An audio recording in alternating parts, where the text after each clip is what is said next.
Intermittent fasting, ये नाम आप सब सुने होंगे कि 14 से 16 घंटा आपको फास्ट रहना है, बाकी टाइम पे आपको खाना खाना है। और बोलूँ कि हम सबके घर में एक ना एक कोई इंटरमिटेंट फास्टिंग करता है। तो आप बोलेंगे कैसे?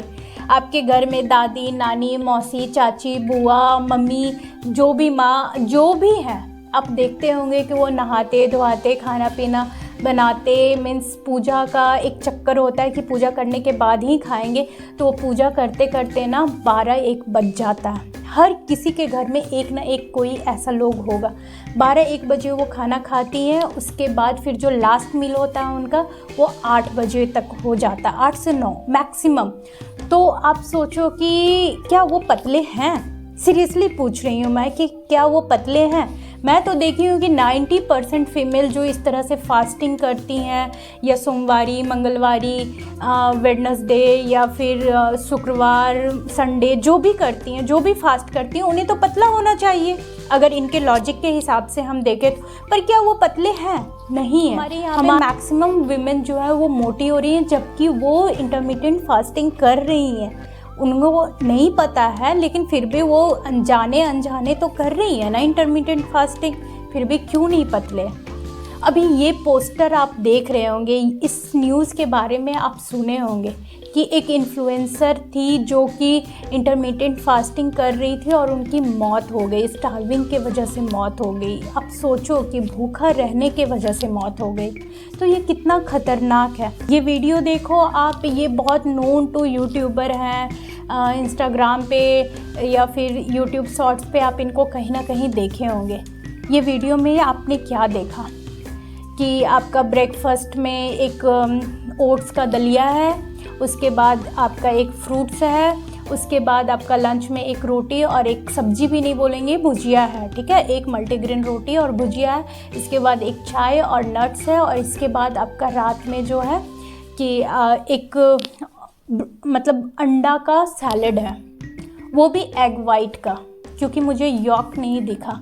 तो आप सोचो इसमें अगर मैं कैलोरी कैलकुलेट करूँ सबका, तो वो मैक्सिमम 700 की कैलोरी से, मतलब मैं मैक्स डाल के भी करूँ तो भी 700 से कम है इनका कैलोरी।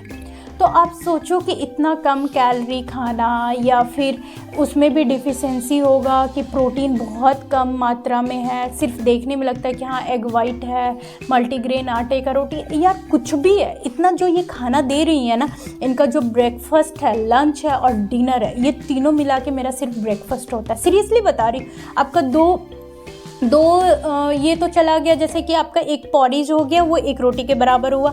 आपका एक मल्टीग्रेन रोटी, तो 2 रोटी तो मिनिमम मैं खाती हूँ। उसके साथ में मेरा दाल भी होता है, उसके साथ अगर मैं 2 अंडे ले रही हूँ या फिर 1 कटोरी दही ले रही हूँ, तो उतना तो हो ही गया ना मेरा, जो इनका डिनर, ब्रेकफास्ट और लंच में इतना तो मेरा सिर्फ ब्रेकफास्ट होता है। तो आप सोचो कि ना तो आपको सेटिस्फैक्शन मिलने जा रहा है, जिससे कि आपका मेंटल प्रेशर बढ़ेगा, और ना ही आपका कैलोरी पूरा हो रहा है। सीरियसली बता रही हूँ, अगर 600 कैलोरी आप अपने आप को दे रहे हो, कहाँ 2000 किलो कैलोरी खा रहे थे और कहाँ 600 दे रहे हैं, तो आप सोचो कि आपके बॉडी में क्या होगा। ना आपको प्रोटीन मिल रहा है, ना विटामिन्स मिनरल्स मिल रहा है, ना ही आपको कैलोरी पूरा मिल रहा है। तो ऑब्वियसली आपके ऑर्गन्स पे इफ़ेक्ट पड़ेगा, आप पे इफ़ेक्ट पड़ेगा, आपका जो ये क्या बोलते हैं काम करने की क्षमता है उस पर इफ़ेक्ट पड़ेगा, आपका वेट रिड्यूस हो जाएगा। प्लीज़ आप वेट को लेकर के इतना ज़्यादा फ्रस्ट्रेटेड ना रहें कि आप खाना पीना, इनफैक्ट नमक तक ये छोड़ने के लिए बोल देती है। मैं बहुत सारे वीडियोस में देखी हूँ कि नमक भी ये खाने के लिए मना करती थी। वहाँ पे मैक्सिमम आईसीयू में जो पेशेंट होते थे ना,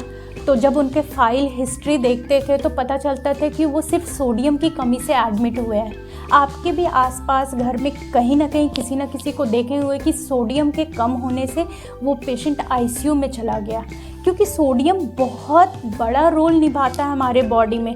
तो आप नमक कम कर दोगे, कैलोरी कम कर दोगे, आपके मिनरल्स विटामिन्स नहीं रहेंगे, आपके बॉडी में प्रोटीन नहीं रहेगा, तो आपका बॉडी काम कैसे करेगा? आपका बॉडी फैटी बर्न कैसे करेगा?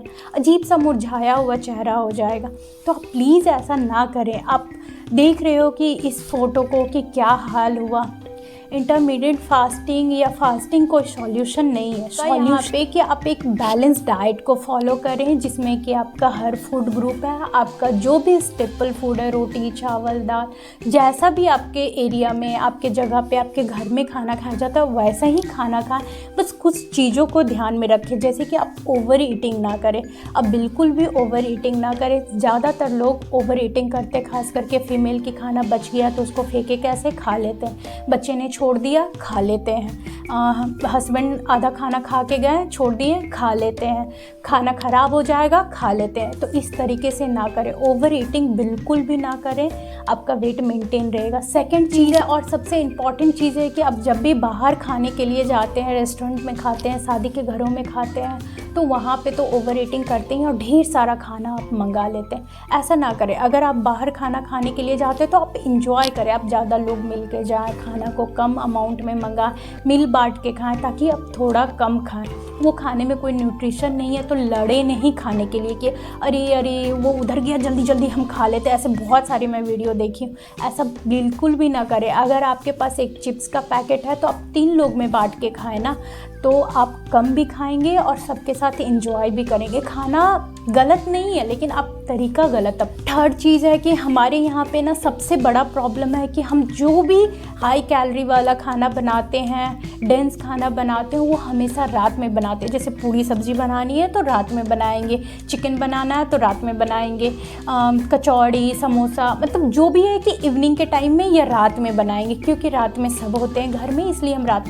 तो ऐसा ना करें प्लीज़। आप ये सब खाना ब्रेकफास्ट में बनाएं। अगर आपको सत्तू भर के पराठा बनाना, आलू पराठा बनाना है, इनफैक्ट आपको पूरी सब्जी जो भी चीज़ बनानी है जिसमें हाई कैलोरी होता है, चिकन मटन वगैरह, आप सब कुछ ब्रेकफास्ट में बनाएं। लंच और डिनर को थोड़ा लाइट ही रखें, डिनर में तो बिल्कुल भी ना बनाएं। तो ये प्रैक्टिस को आपको अपनाना बहुत ज़्यादा ज़रूरी है, तो आपके घर में ना सबका हेल्थ बढ़िया रहेगा। करके घर में बीमारियाँ लाते हैं तो आप बोलेंगे ऐसा हम तो नहीं करते, हम तो सब्जी वाले से लड़ जाते हैं कि मैंने इतनी सारी सब्जियां ली तो आप धनिया फ्री में दो, जबकि धनिया में न्यूट्रिशन होता है, फिर भी हम उनको फ्री में चाहते हैं। लेकिन जब हम घर में मैगी, बिस्किट, मिक्सचर या फिर चिप्स, कुरकुरे, इनफैक्ट मिठाई, या फिर आप घर में लाते हो इस तरह की चीज़ें जो भी है, जो समोसा या फिर कुछ भी जो भी फ्राइड चीज़ है जिसमें कि आपको कोई न्यूट्रिशन नहीं मिलता, सिर्फ और सिर्फ बैड कैलोरीज मिलता है,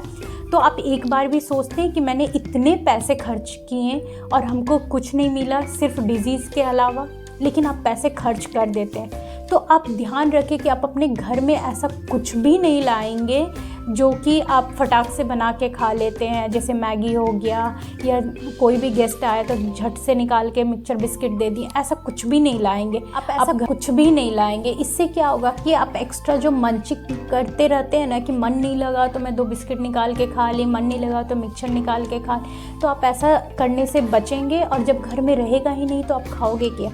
और आपको कुछ खाने का मन हुआ तो आप बाहर जाइए, इंजॉय कीजिए फूड को। आपको रेस्टोरेंट में खाने का लिए कोई मना नहीं, आप अच्छे जगह पे खाइए, हाइजीन जहाँ पे मेंटेन रहता है आप खा के आइए, इंजॉय कीजिए, पूरा फैमिली के साथ खाइए। तो आप इंजॉय कीजिए, कोई दिक्कत नहीं है, लेकिन जाने से भी पहले आप कुछ घर का खा के जाएं ताकि वहाँ पे कम खाना खाएं और मिल बांट के खाएं, और बहुत ओवर ऑर्डर नहीं कर। Thank you. अगर वीडियो आपको अच्छा लगा हो तो प्लीज़ लाइक शेयर सब्सक्राइब कर